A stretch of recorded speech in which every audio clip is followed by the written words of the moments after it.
Thomas. Il nous rejoint dans le studio, Laurent Tessier, bonjour. Bonjour Thomas, bonjour Marion, bonjour à tous. Rédacteur en chef de Pascal Pro et vous, 11h-13h tous les jours sur Europe 1, du lundi au vendredi. Aujourd'hui, au menu de votre édito, Laurent, le conflit entre Iran et Israël.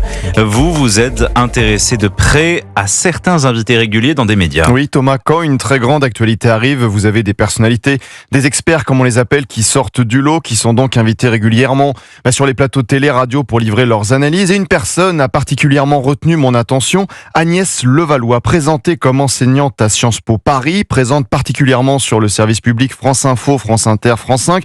Je vous en avais parlé lundi, car samedi dernier, elle avait tenu ses propos sur le conflit. France Inter avait promis sur son site, je cite, une analyse en profondeur de la situation au Moyen-Orient. C'était un prétexte tout trouvé, me semble-t-il, par Netanyahou pour profiter de cela, attaquer, détourner les regards de Gaza et empêcher finalement la reconnaissance de l'État palestinien. Avec une logique, Israël est le pays agresseur. On a presque l'impression que l'Iran, régime islamique où des femmes sont exécutées, pendues, qui se dirige petit à petit, faut-il le rappeler, vers l'arme nucléaire, est un pays victime.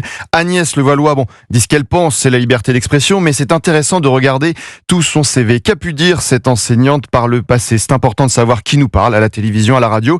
Et par exemple, écoutez bien ce qu'elle disait sur France Inter le 29 octobre 2023, quelques jours après les attaques terroristes du 7 octobre par le Hamas en Israël. Les chrétiens sont là, beaucoup sont partis justement aussi face à l'islamisation du mouvement de résistance du Hamas et l'importance du Hamas. Le Hamas, mouvement de résistance, j'ai peut-être mal entendu. Comment qualifie-t-elle le Hamas qui, je le rappelle, a tué plus de 1200 personnes en Israël ? Du mouvement de résistance du Hamas et l'importance du Hamas. Pour Agnès Levallois, le Hamas est un mouvement de résistance, des propos qu'elle a répétés quelques jours plus tard sur LCI en novembre 2023. Daesh avait un projet effectivement de califat. Le Hamas est un mouvement de résistance palestinien. Il faut remettre la question du Hamas dans son contexte historique. Le Hamas, ça n'est pas les attentats du 11 septembre et ça n'est pas Daesh. Donc vous avez le service public, votre argent, France Inter, France Info, France Télévisions qui déroule le tapis rouge depuis des mois, une enseignante de Sciences Po qui la présente comme une grande experte et qui donc affirme que le Hamas est un mouvement de résistance.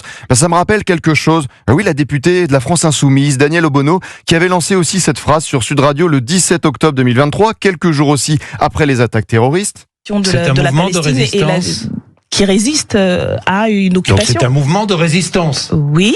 Oui, c'est un mouvement de résistance, c'est ce que vous pensez. Qui se définit comme tel. Agnès Levallois, la France Insoumise, même discours. Vous trouvez l'enseignante dans toutes les grandes émissions qui ont fait parler ces derniers mois, comme le programme télé En Société sur France 5, qui avait titré en bas de l'écran « Hamas, une organisation toujours dangereuse ?» point d'interrogation. Et en cherchant un peu, vous pouvez trouver un message sur le réseau social X de la députée européenne LFI Rima Hassan, c'était le 12 mars 2024.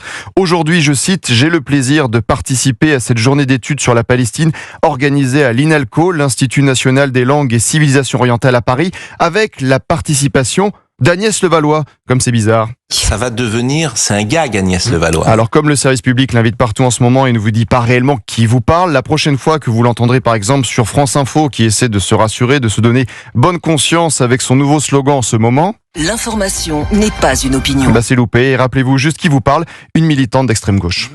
Merci Laurent Tessier, on vous retrouve dans Pascal Pro et vous à partir de 11h sur Europe 1. Vous restez avec nous dans un instant, le rappel de l'actualité, ce sera juste après ça. 5h, 7h. Europe 1 bonjour.